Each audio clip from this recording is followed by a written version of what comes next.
D Senthil Balaji எனும் நான் 21 வயதிலேயே அரசியலில் கால் பதித்தவர். ஜெயலலிதாவின் கவனத்தை ஈர்த்து 36 வயதிலேயே முக்கிய அமைச்சரானவர்.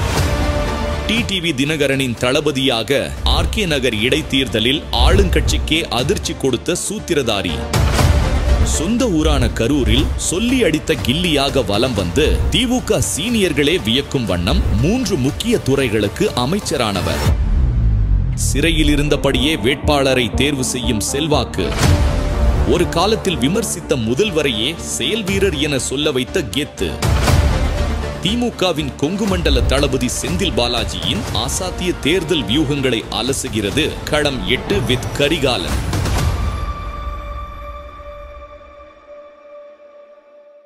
ஆச்சி ராயல் குலோப் ஜாமுன் பேக்ஸ், ஒன்று வாங்கினால் ஒன்று இலவசம். குறைந்த விலை, நிறைந்த தரம், தங்கள் தேவைகள் அனைத்தும் ஒரே இடத்தில். ஜெயச்சந்திரன். தமிழ்நாடு நோ நேயர்களுக்கு வணக்கம். 2026 சட்டமன்ற தேர்தலுக்கான களம் அப்படின்றது இப்பவே சூடு பிடிக்க தொடங்கிடுச்சு.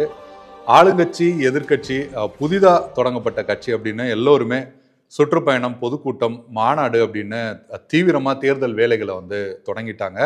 நம்ம இப்ப நடப்பு அரசியல் இல்லை இந்த தேர்தல் களம் அப்படிங்கிறத தாண்டி கடந்த காலத்துல தாங்கள் இருந்த கட்சிக்கு வெற்றியை தேடி தந்த எலெக்ஷன் சாம்பியன்ஸ் பத்தி தான் இந்த நிகழ்ச்சியில நம்ம பார்க்க போறோம். முதல் நிகழ்ச்சியில திமுகவோட முன்னாள் அமைச்சர், இப்போது முன்னணி தளபதியா இருக்க ஒருவர் குறித்து தான் நம்ம பார்க்க போறோம். சமீபத்துல கரூர்ல திமுகவோட முப்பெரும் விழா அப்படிங்கிறது நடந்தது. அந்த விழால 2026 தேர்தல் கணக்கு அப்படின்றது கரூர்ல இருந்து தான் தொடங்கணும் அப்படின்னு அந்த கூட்டத்துல கலந்து கொண்ட முக்கிய தலைவர்கள் அனைவருமே பேசினாங்க. செயல் வீரர் அப்படின்னு அந்த கூட்டத்துல முதல்வர் ஒருவரை புகழ்ந்திருந்தாரு. முன்னாள் அமைச்சர் செந்தில் பாலாஜியை தான் அப்படி புகழ்ந்திருந்தாரு. அவரை பத்தி தான் நம்ம இந்த நிகழ்ச்சியில பார்க்க போறோம். செந்தில் பாலாஜி அவர்கள் செயல்ல இறங்குறாருன்னா அது பாராட்டுக்குரிய செயலாகத்தான்.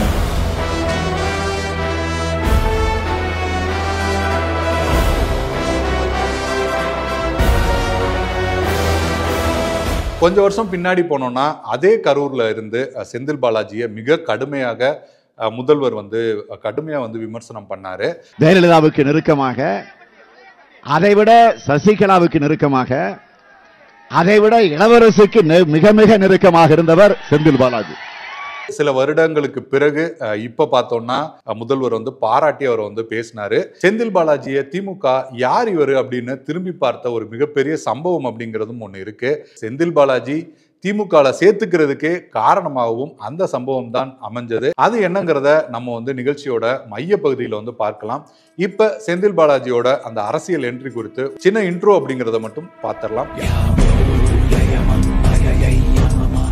செந்தில் பாலாஜி தன்னோட அரசியல் பயணம் அப்படிங்கிறத தொடங்கினது மதிமுக தான். ஆனா ஒரு தேர்தல் தோல்வி அப்படிங்கிறதுக்கு பிறகே உடனடியா அவர் திமுகல இணைஞ்சிடுறாரு. 96 சட்டமன்ற தேர்தல்ல இருந்து 96 அந்த உள்ளாட்சி தேர்தல், அந்த இடைப்பட்ட காலம்தான்.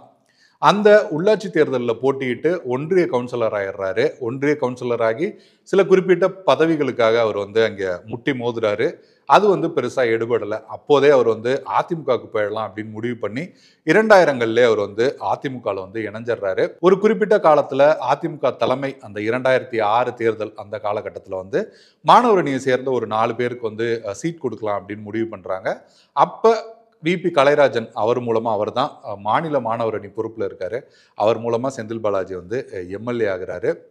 தொடர்ந்து பார்த்தோம்னா அப்போது திமுகல இருந்த அந்த கேசி பழனிசாமி அவருக்கு எதிராக, குறிப்பா இந்த மணல் கடத்தலுக்கு எதிராக பல்வேறு போராட்டங்களை செந்தில் பாலாஜி முன்னெடுக்கிறாரு.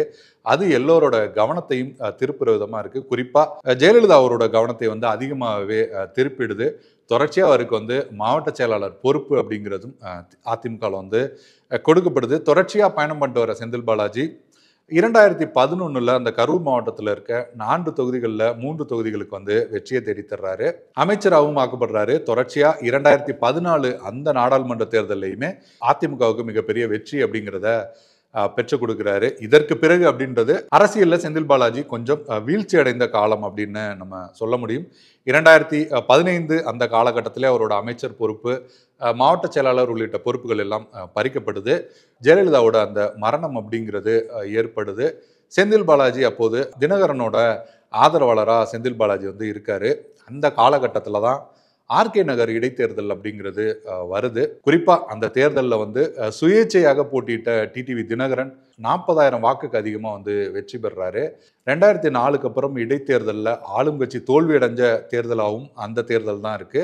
இன்னும் சொல்ல போனா 2016 அந்த தொகுதியில் போட்டியிட்ட ஜெயலலிதாவை விட அதிக வாக்குகள் வித்தியாசத்துல டிடிவி தினகரன் வந்து வெற்றி பெறாரு. குறிப்பா சொன்னோம்னா ஆர்கே நகர் ஃபார்முலா அப்படிங்கிறது இப்போதுமே அரசியல் களத்துல பாராட்டியோ விமர்சிச்சோ பேசப்படக்கூடிய ஒரு விஷயமா இருக்கு. ஆனா எல்லோருக்கும் பெரும்பாலும் தெரிந்த விஷயம் அப்படிங்கிறது டிடிவி தினகரனோட அந்த வியூகங்கள். ஆனா பொதுவா பலருக்கும் தெரியாத ஒரு விஷயம் அப்படிங்கிறது செந்தில் பாலாஜி தான் அந்த தேர்தலுக்கான பல்வேறு வியூகங்கள் அப்படிங்கிறதையும் வகுக்கிறாரு. குறிப்பா எடுத்துக்கிட்டோம்னா தேர்தல் அரசியல் அப்படின்னு பார்த்தோம்னா நம்ம வந்து அந்த பூத் கமிட்டி அப்படிங்கிறத ரொம்பவே ஒரு முக்கியமான ஒரு விஷயமா வந்து நம்ம பார்ப்போம். அப்படி ஒவ்வொரு பூத்துக்கு ஒரு 1000 வாக்காளர்கள் இருந்தாங்கன்னா கட்சியில இருந்து ஒரு 10 பேர், குறைந்தபட்சம் ஒரு 10 பேர் அந்த பொறுப்பாளர்களாக வந்து நியமிக்கப்பட்டு அந்த மக்களை போய் பார்க்கறது, அவங்கள சந்திக்கிறது, அவங்க கிட்ட கேன்வாஸ் பண்றது அப்படிங்கிற விஷயங்கள் வந்து இருக்கும். ஆனா அந்த தேர்தலில் ஒரு பூத்துக்கு வந்து கிட்டத்தட்ட 300 உறுப்பினர்களை வந்து பிரச்சாரத்துக்கு வந்து கொண்டு போகணும் அப்படிங்கிற அந்த திட்டத்தை வகுத்தவர் அப்படிங்கிறது செந்தில் பாலாஜி தான். நமக்கு கிடைத்த தகவல் படி அப்போதைய காலகட்டத்தில் ஒருவருக்கு ஒரு நாளைக்கு 300 ரூபாய் அப்படின்னு கிட்டத்தட்ட ஒரு நாளைக்கே 300 பேரை கூட்டிட்டு போய் 90,000 அளவுக்கு வந்து செலவு செய்து மக்கள் மத்தியில் தொடர்ச்சியா அந்த பிரச்சாரம் செய்யறது, தினசரி பிரச்சாரத்துக்கு போறது, ஒரு பெரிய கூட்டத்தை காட்டுறது அப்படின்ற அந்த வியூகங்கள் எல்லாத்தையும் வந்து செந்தில் பாலாஜி தான் வந்து வகுத்து இருக்காரு. அது மட்டும் இல்லாம ஏறக்குறைய வந்து அது வந்து ஒரு விமர்சனத்துக்குள்ளான ஒரு விஷயம்தான். 20 ரூபாய் டோக்கன் கொடுத்தது அப்படிங்கிறதும் பெரிய அளவுல வந்து விமர்சிக்கப்பட்டது. அந்த திட்டமுமே செந்தில் பாலாஜியோட வியூகம் தான் அப்படிங்கிற விஷயங்களும் சொல்லப்படுது. ஆனா ஆளும் அதிமுகவுக்கு எதிராக மிகப்பெரிய ஒரு விமர்சனங்கள் இருந்த ஒரு காலகட்டம். ஜெயலலிதா மறைவுக்கு பிறகு ஒரு கட்சியே வந்து இரண்டா பிளவுபட்டு இருந்த காலகட்டம். திமுக வந்து எப்படியும் ஜெயிச்சிருவாங்க அப்படின்னு எதிர்பார்த்துட்டு இருந்த அந்த தேர்தலில் வந்து திமுக வந்து டெபாசிட் கூட வாங்கலை அப்படின்றது தான் மிகப்பெரிய வந்து ஒரு கவனிக்கப்பட்ட ஒரு விஷயமா வந்து மாறிச்சு. அது மட்டுமல்ல, திமுகவோட செயல் தலைவராக ஸ்டாலின் வந்து பொறுப்பேற்று சந்திக்கிற முதல் தேர்தலும் அதுதான். அந்த தேர்தலில் இப்படி ஒரு மிகப்பெரிய ஒரு தோல்வி அப்படிங்கிறது திமுகவுக்கு வந்து கிடைக்குது. டிடிவி தினகரனுக்கு ரொம்பவே பக்கபலமாக இருந்து தேர்தல் வேலை செஞ்சவர் அப்படிங்கிறவர் செந்தில் பாலாஜி தான் அப்படின்ற தகவலும் வந்து திமுக தலைமைக்கு வந்து போய் சேருது. டிடிவி தினகரன் அதற்கு பிறகு சில மாதங்களில் வந்து அவருமே டிடிவி தினகரனோட சில கருத்து வேறுபாடுகள் அப்படின்றதுக்கு அடுத்து எங்கே போகலாம், என்ன செய்யலாம் அப்படின்னு செந்தில் பாலாஜி யோசிச்சுட்டு இருந்த காலகட்டத்தில் அவர் திமுகவுக்கு போகலாம் அப்படிங்கிற முடிவு வந்து எடுக்கிறாரு. திமுக தலைமையும் ஆர்கே நகரில் அவர் வகுத்த அந்த தேர்தல் வியூகங்கள் அதன் மேலே வந்து ரொம்பவே ஈர்ப்பாகி அவர் வந்து திமுகவுக்கு சேர்த்துக்கலாம் அப்படின்ற முடிவையும் வந்து எடுக்கிறாங்க. கட்சியில சேரும் போதே நான் வந்து அடுத்து நடக்க இருக்கிற நாடாளுமன்ற தேர்தலையும் சரி, 2021 நடக்கிற கரூர் மாவட்டத்தில் இருக்க 4 தொகுதிகள்லையுமே திமுகவுக்கு வெற்றியை பெற்று தருவேன் அப்படின்ற ஒரு வாக்குறுதியோட தான் செந்தில் பாலாஜி திமுக சேர்றாரு.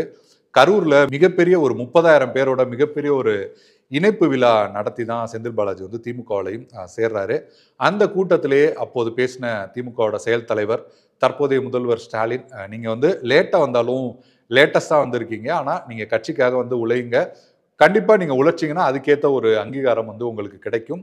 உழைப்பு அப்படின்னு நான் சொல்றது வந்து தேர்தல் வேலையைத்தான் அப்படின்னு அவர் வந்து ஒரு அடிக்கோடிட்டு முதல்வர் ஸ்டாலின் வந்து பேசியிருப்பாரு. அதற்கடுத்து வெகு சில நாட்கள்லேயே வந்து கரூர்ல வந்து செந்தில் பாலாஜி ஏற்கனவே வெற்றி பெற்ற அந்த அரவக்குறிச்சி அந்த தொகுதி இடைத்தேர்தலும் கரூர் நாடாளுமன்ற தொகுதிக்கான தேர்தலும் வந்து வருது. அதற்கான பூத் கமிட்டி, அதற்கு பிறகு பார்த்தோம்னா அந்த காலகட்டத்தில் கிராம சபை கூட்டங்கள் அப்படிங்கிறதையும் திமுக வந்து முன்னெடுத்துட்டு இருக்காங்க. அதற்கான கூட்டங்கள் அப்படின்னு செந்தில் பாலாஜி வந்து தொடர்ச்சியா வந்து மிகப்பெரிய அளவுல கூட்டங்களை பிரம்மாண்டமா நடத்தி மு.க. ஸ்டாலினே வந்து ரொம்ப ஆச்சரியப்பட வைக்கிறாரு. இன்னும் சொல்ல போனா கரூர் நாடாளுமன்ற அந்த தேர்தல் பிரச்சாரத்துக்கு வர மு.க. ஸ்டாலின் அப்ப அரவக்குறிச்சி இடைத்தேர்தல் தேர்தல் தேதியே வந்து அறிவிக்கப்படலை. ஆனா அப்போதே அரவக்குறிச்சி இடைத்தேர்தலோட வேட்பாளர் செந்தில் பாலாஜி தான் அப்படின்ற அறிவிப்பை வந்து மு.க. ஸ்டாலின் வெளியிட்டாரு. அது மட்டுமல்ல, திமுகவில் சேர்ந்த 41வது நாள்லேயே அவருக்கு வந்து அந்த மாவட்ட பொறுப்பாளர் அப்படிங்கிற பொறுப்பும் வந்து செந்தில் பாலாஜிக்கு வந்து கொடுக்கப்படுது. சொன்னதை போலவே அரவக்குறிச்சி இடைத்தேர்தலும் சரி, கரூர் நாடாளுமன்ற தேர்தலையும் திமுகவுக்கு வந்து மிகப்பெரிய வெற்றி அப்படிங்கிறத செந்தில் பாலாஜி வந்து பெற்றுக் கொடுக்கிறாரு. தொடர்ச்சியா நடந்த 2021 அந்த சட்டமன்றத்துல கிட்டத்தட்ட 1996க்கு பின்னாடி திமுக வந்து மொத்தமா இருக்கிற 4 தொகுதிகளிலும் வெற்றி பெற்றது அப்படின்றது 2021 தேர்தல்லாம். அந்த வெற்றியுமே செந்தில் பாலாஜி வந்து திமுகவுக்கு வந்து பெற்றுக் கொடுக்கிறாரு. தொடர்ச்சியாக நம்ம எல்லோருக்குமே தெரியும், திமுக அமைச்சரவையில் பவர்ஃபுல்லான ஒரு 3 துறைகளுக்கு வந்து செந்தில் பாலாஜி வந்து அமைச்சரும் வந்து ஆகிறாரு. ஒருபுறம் திமுகவோட ஆட்சி அப்படிங்கிறது அமைஞ்சிருச்சு. ஆனால் திமுகவுக்கு மிகப்பெரிய ஷாக் கொடுத்த ஒரு சம்பவங்களும் 2021 தேர்தலில் நடந்தது. அதில் பல்வேறு விஷயங்கள் இருந்தாலும் முக்கியமாக ஒரு விஷயம் அப்படின்னு நம்ம பார்த்தோம்னா கோட்டையவே பிடிச்சிட்டாலும் கூட கோவையில் இருந்த அந்த 10 தொகுதிகள் அப்படிங்கிறத வந்து திமுகவால் 10 தொகுதிகள்லையுமே திமுக வந்து தோல்வி அடைகிறாங்க. இது வந்து திமுக தலைமைக்கு வந்து மிகப்பெரிய வந்து ஒரு அதிருப்தியை கொடுக்குது. குறிப்பா கோவை, சேலம், தர்மபுரி அப்படின்னு கொங்கு மண்டலத்துல அதிமுக கணிசமான வெற்றியை பெற்றிருந்தாலும் கூட கோவை வெற்றி அப்படிங்கிறது திமுகவில் ஒரு பெரிய சலசலப்பை ஏற்படுத்தது. அந்த காலகட்டத்தில் தான் செந்தில் பாலாஜி அந்த கோவை மாவட்டத்துக்கான பொறுப்பு அமைச்சரா பொறுப்பாளரா நியமிக்கப்படுறாங்க. அப்போது நியமிக்கப்பட்ட அப்பவே வந்து அவருக்கு கொடுக்கப்பட்ட ஒரு மிகப்பெரிய ஒரு அசைன்மெண்ட் அப்படின்னு பார்த்தோம்னா 2022 நடக்கிற அந்த உள்ளாட்சி தேர்தல் அப்படிங்கிறது. செந்தில் பாலாஜி அந்த உள்ளாட்சி தேர்தல் தேதி அறிவிக்கிறதுக்கு பல மாதங்களுக்கு முன்னாடியே கோவை மாநகராட்சியில் இருக்கிற 100 வார்டுக்குமே வந்து தினசரி அந்த வார்டுக்கு வந்து சுற்றுப்பயணம் போறது, ஆய்வு நடத்துறது, அங்க மக்கள் கிட்ட கோரிக்கை மனுக்களை வந்து வாங்குறது, அடுத்தடுத்து போகும்போது அந்த கோரிக்கை மனுக்களை வந்து சரி செஞ்சு கொடுக்கறது, குடிதண்ணி, கரண்ட்டு, உதவித்தொகை அப்படின்னு ஓஏபி அப்படின்னு இந்த எல்லா மக்களுக்கு தேவையான இந்த அடிப்படை விஷயங்களை வந்து செந்தில் பாலாஜி வந்து கொஞ்சம் கொஞ்சமா செஞ்சு கொடுக்க ஆரம்பிக்கிறாரு. அதற்கு முன்பாக அதிமுகவோட கோட்டையா, வேலுமணியோட கோட்டையா இருந்த கோவையில் வந்து ஆட்சிக்கு வந்த பிறகு அந்த அதிகாரம் அப்படின்ற விஷயங்களை பயன்படுத்தி கொஞ்சம் கொஞ்சமா அந்த கோவை மக்கள் மனசுல வந்து செந்தில் பாலாஜி வந்து இடம் பிடிக்க வந்து ஆரம்பிக்கிறாரு. தொடர்ச்சியா 2022 உள்ளாட்சி தேர்தல் அப்படிங்கிறதும் வருது. அந்த தேர்தல் கிட்டத்தட்ட தமிழ்நாடே திரும்பி பார்த்த தேர்தல்னா கோவையே திரும்பி பார்த்தாங்க அப்படின்னு தான் சொல்லணும். காரணம், கோவையில் கொடுக்கப்பட்ட அந்த பொருட்கள் அப்படின்றது மிகப்பெரிய அளவுல விவாத பொருளா மாறிச்சு.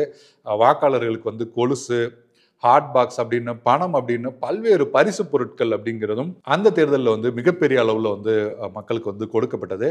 அது வரைக்கும் அதிமுகவோட கோட்டையா இருந்த கோவையில் வந்து மிகப்பெரிய, இன்னும் சொல்லப்போனா ஒரு மாபெரும் வெற்றி. ஏன்னா கோவை மாநகராட்சியில் கிட்டத்தட்ட 100 கவுன்சிலர்களில் 97 கவுன்சிலர்கள் வந்து திமுக கூட்டணி தான் வெற்றி பெறாங்க. அதிமுக சார்பில் மேயர் வேட்பாளராக நிறுத்தப்பட்டவரே வந்து தோல்வியும் அடைகிறாரு. இதற்கான களப்பணிகள், பணம், இந்த விஷயங்களை, வியூகம், குறிப்பா வந்து அந்த வாக்குச்சாவடி அமைக்கிறது அப்படின்றது, அந்த பூத் முகவர்களுக்கு வந்து தொடர்ச்சியா கூட்டம் நடத்துறது, அவங்க கிட்ட அடுத்தடுத்து அப்டேட் கேட்கறது அப்படின்றது செந்தில் பாலாஜியோட மிகப்பெரிய தேர்தல் வியூகமா இருக்கு. இதையும் தாண்டி நம்ம பார்த்தோம்னா யார் வந்தாலும் வராவிட்டாலும் முந்தின நாள் இரவு 12 மணி, 1 மணி, 2 மணி ஆனா கூட அடுத்த நாள் அந்த களத்துக்கு வந்து சரியா காலையில 6 மணிக்கு வந்துடுறது அப்படின்றது செந்தில் பாலாஜியோட ஸ்டைலா இருக்கு. அதையும் தாண்டி நம்ம பார்த்தோம்னா கிட்டத்தட்ட ஒரு பூத்துக்கு வந்து எவ்வளவு நிர்வாகிகளை நியமிச்சாலும் கூட அவங்கள வந்து டெய்லி அட்டண்டன்ஸ் எடுக்கிறது, காலையில வந்து அவங்களுக்கு வேலைகளை வந்து பிரிச்சு கொடுக்கறது, மாலை முடிஞ்ச உடனே அந்த வேலைகள்லாம் முடிஞ்சிருச்சா அப்படின்னு ஒவ்வொருத்தவங்க கிட்ட ரிப்போர்ட் கேட்கறது அப்படின்னு செந்தில் பாலாஜியோட இந்த மைக்ரோ லெவல் மேனேஜ்மெண்ட் தான் அவருக்கு வந்து தேர்தல் களத்தில் வந்து மிகப்பெரிய அளவுல தொடர்ச்சியா வந்து வெற்றிகளை வந்து தேடி கொடுக்குது அப்படின்றது தான் நம்ம வந்து பார்க்க முடியுது. இதற்கு அடுத்ததான் நம்ம பார்த்தோம்னா அவர் வந்து இடி அந்த வழக்கு சார்ந்து சிறைக்கும் போயிடுறாரு. 2024 நாடாளுமன்ற தேர்தலுமே வந்துடுது. குறிப்பா திமுகவினர் சொன்னது என்னன்னா, 2024 நாடாளுமன்ற தேர்தலில் செந்தில் பாலாஜியை வந்து சமாளிக்க முடியாம தான் பாஜக வந்து இடி மூலமா வந்து இந்த விஷயங்களை வந்து முன்னெடுக்கிறாங்க. குறிப்பா அண்ணாமலை தான் இந்த மாதிரியான விஷயங்களை வந்து செய்யறாரு அப்படின்ற விமர்சனங்களை வந்து கடுமையா முன் வச்சிருந்தாங்க. அங்கே வந்து அண்ணாமலை வந்து பாஜக சார்பில் வந்து வேட்பாளரா களமிறங்குறாரு. அப்ப அங்கே யாரை வேட்பாளரா போடுறது அப்படின்ற அந்த ஒரு மிகப்பெரிய விவாதம் வருது.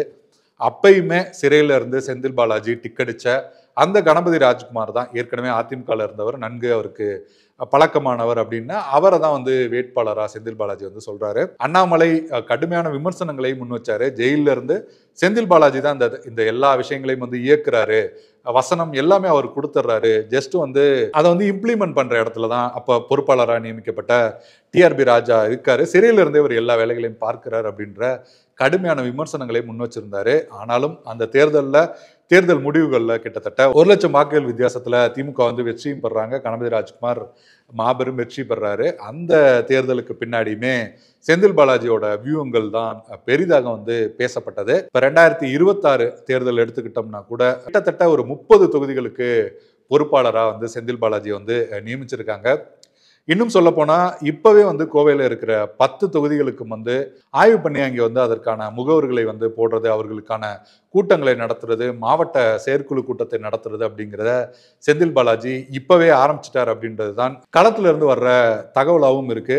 இந்த எல்லா விஷயங்களையும் நம்ம வந்து பார்த்தோம்னா பொதுவா வந்து தேர்தல் களத்துல துணிச்சலா வந்து எதையுமே யோசிக்காம எந்த விதமான கவலையும் இல்லாம பணத்தை செலவு பண்ணுவார் அப்படிங்கிறது செந்தில் பாலாஜி பத்தி பொதுவா சொல்லப்படுற ஒரு கருத்தா இருக்கு. பொதுவா வந்து ஒரு விஷயம், அதாவது எக்ஸாமுக்கு முன்னாடி படிச்சாலே போதும் அப்படின்னு சிலர் வந்து இருப்பாங்க. ஆனா இப்ப செந்தில் பாலாஜி எலெக்ஷன்ஸை வந்து கவனிக்கிற விஷயங்களை நம்ம பார்த்தோம்னா அவர் வந்து தேர்வு, இந்த தேதி, இந்த விஷயங்கள்லாம் சொல்றதுக்கு முன்னாடியே படிக்கக்கூடிய ஒரு ஸ்டூடெண்ட் மாதிரி தான் அவர் வந்து அரசியல் களத்துல தேர்தல் களத்துல இருக்காரு.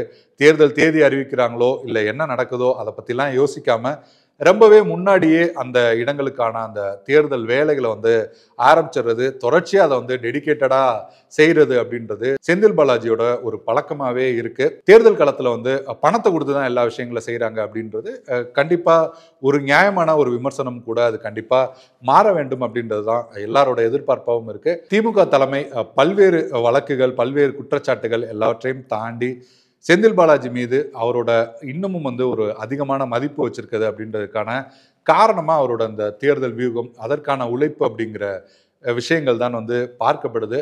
பார்ப்போம் 2026 தேர்தல் களம் அப்படிங்கிறது எப்படி இருக்கு அப்படின்றத நம்ம வந்து அடுத்து பார்ப்போம். இதையும் தாண்டி நம்ம வந்து அவரோட பர்சனல் பக்கங்கள் அப்படின்னு நம்ம பார்த்தோம்னா கரூர் மாவட்டம் பக்கத்தில் இருக்க ராமேஸ்வரப்பட்டி அப்படிங்கிறது தான் செந்தில் பாலாஜியோட சொந்த ஊர். அங்கே இருக்கிற அந்த விவேகானந்தா அந்த பள்ளியில் தான் செந்தில் பாலாஜி வந்து பள்ளி படிப்பு அப்படிங்கிறத படித்தார். அங்கே இருக்கிற அரசு கலை கல்லூரியில் தான் வந்து பிகாம் படிச்சுட்டு, ஆனால் அந்த பிகாம் அப்படிங்கிறத அவர் முடிக்கலை, ஏதாவது தொழில் செய்யலாம், இல்லை நம்ம வந்து அரசியலில் இறங்கி ஒரு பெரிய ஆள் ஆகணும் அப்படின்ற அந்த லட்சியம் அப்படிங்கிற விஷயம்லாம் செந்தில் பாலாஜி கிட்ட ஆரம்ப காலத்துல இருந்தே இருக்கு. தொடர்ச்சியாக தான் வந்து செந்தில் பாலாஜி வந்து அரசியலுக்கே வராரு. ஆரம்ப காலத்துல அரசியலில் மிகப்பெரிய அளவுல வர்றதுக்கு முன்னாடி வந்து அந்த ஜவுளி தொழில் அப்படின்றது அவங்க குடும்பம் வந்து பார்த்துட்டு இருந்தாங்க. ஆனா இப்பெல்லாம் அதெல்லாம் வந்து கைவிட்டாங்க அப்படின்னும் சொல்லப்படுது. தனிப்பட்ட முறையில் பார்த்தோம்னா எல்லோருமே சொல்ற மாதிரி இரவு எவ்வளவு நேரமானாலும் காலையில் 6 மணிக்கு அந்த ப்ரெசன்ஸ் அப்படிங்கிறது, ஏன்னா ஒரு இடத்துல வந்து ஒரு தலைவரோ ஒரு மேனேஜரோ அவங்க இருந்தால் அந்த இடத்துல வேலைகள் அப்படிங்கிறது ஒரு மாதிரி நடக்கும். ஆள் இல்லைன்னா அங்கே வேலைகள் ஒரு மாதிரி நடக்கும்ன்றது நமக்கு எல்லோருமே தெரிஞ்ச விஷயம்தான். அதனாலே அந்த ப்ரெசன்ஸ் அப்படிங்கிறது செந்தில் பாலாஜி வந்து குறித்து சொல்லப்படுவதுண்டு. உணவு பழக்க வழக்கம் அப்படின்லாம் பார்த்தோம்னாலும் நான் இந்த உணவு தான் சாப்பிடுவேன், அதுதான் சாப்பிடுவேன் அப்படின்லாம் இல்லாமல் எந்த உணவு கிடைச்சாலும் எப்போ கிடைச்சாலுமே வந்து சாப்பிட்டுட்டு அடுத்தடுத்த வேலைகள் அப்படின்றதுல கவனமா இருப்பாரு அப்படிங்கிறதான் பிறர் வந்து அவரை பத்தி சொல்றதா இருக்கு. குடும்பத்துக்கு நேரம் ஒதுக்குறது, கடவுள் நம்பிக்கை உள்ளிட்ட விஷயங்கள்லுமே செந்தில் பாலாஜி வந்து ரொம்பவே டெடிகேட்டடா இருப்பாரு அப்படிங்கிற விஷயங்களையும் பார்க்க முடியுது. இந்த வாரம் எலெக்ஷன் சாம்பியன்ஸ் அப்படின்ற பகுதியில் வந்து செந்தில் பாலாஜி குறித்து பார்த்தோம். அடுத்த வாரம் வேறும் ஒரு தலைவர், வேறும் ஒரு நபர் குறித்து வந்து நம்ம பார்க்கலாம். நன்றி, வணக்கம். ஆச்சி ராயல் குலோப் ஜாமன் பேக்ஸ், ஒன்று வாங்கினால் ஒன்று இலவசம். குறைந்த விலை, நிறைந்த தரம், தங்கள் தேவைகள் அனைத்தும் ஒரே இடத்தில். ஜெயச்சந்திரன்.